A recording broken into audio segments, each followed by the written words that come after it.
Hello everyone, this is our PechaKucha presentation and we're going to talk about tourism and economy. We are Eliana Fernández and Laura Maita. I hope you enjoy it. The World Tourism Organization mentions that tourism is considered the largest industry globally. For a growth of economy, tourism is an exceptional facilitator. That's why it is a vital part in macroeconomic level. This position fluctuates from place to place, but it can be considered as an important role in countries' wealth acquisition. There are several positive effects of tourism in economies, such as increase of the income from tourist expenditures, increase of the local tax base, new employment opportunities, conservation of cultural and natural heritage resources, and community bonding. Also, tourism industry can produce negative effects such as seasonal employment, increase of the cost of living for residents, traffic and congestion, pollution, increase of crime and taxes, negative impacts on cultural and natural resources, and leakage of revenues and dependence on important goods and services. The tourism industry is responsible of an effect called multiplier effect, which is related to the economic aspect. It is defined as the net effect of the successive rounds of spending and leakage of the other tourism expenditure. In this context, the leakage refers to the process through which tourism receipts leave the destination economy. The tourism balance of payments is defined as an accounting record of all monetary transactions between a country and the rest of the world that indicates the balance between the flows, the tourist imports known as inflows, and the exports known as outflows. Another concept related to tourism and economy is the satellite accounts. They are defined as a framework used to analyze deeply all the aspects of demand for goods and services related to the activity of visitors.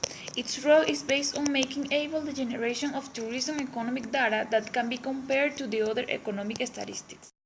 According to UNTO Highlights 2018, statistics have been making an impressive change since the last year, having a significant increase in international tourist arrivals. In the same way, an important recovery of destinations, and for that reason, an economic upswing, positioning the tourism as a fundamental activity for the touristic countries. In 2017, the total international tourism arrivals was 1,326 million. As well, the total international tourism receipts was $1,340 billion, with similar percentage in each continent.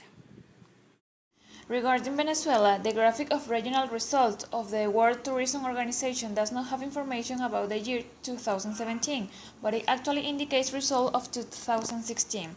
The total international tourist arrivals were 603 and the total international tourism receipts were 473.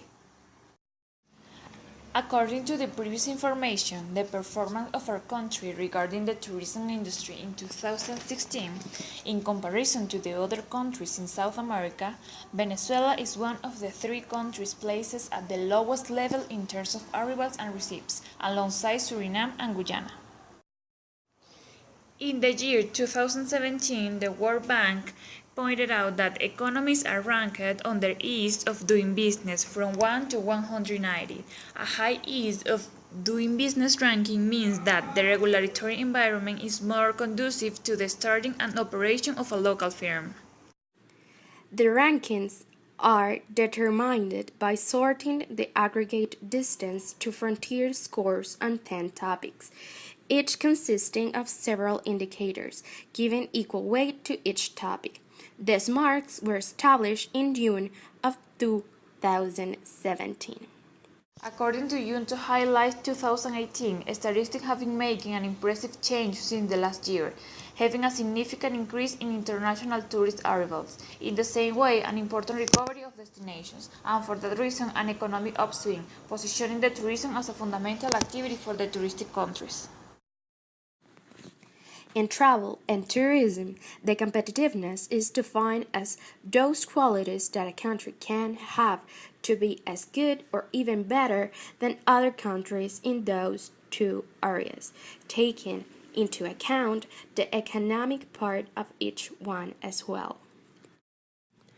The Travel and Tourism Competitiveness Report is an index that analyzes and compares all the countries in the world with their capacities to be or not a tourism country, and as well with this study, they help to improve the industry's competitiveness in their national economies. In the same way, to reach those proposed goals, the World Economic Forum also proposed to set several factors and policies that allow the development of the travel and tourism sector to contribute in the progress and the competitiveness of a country.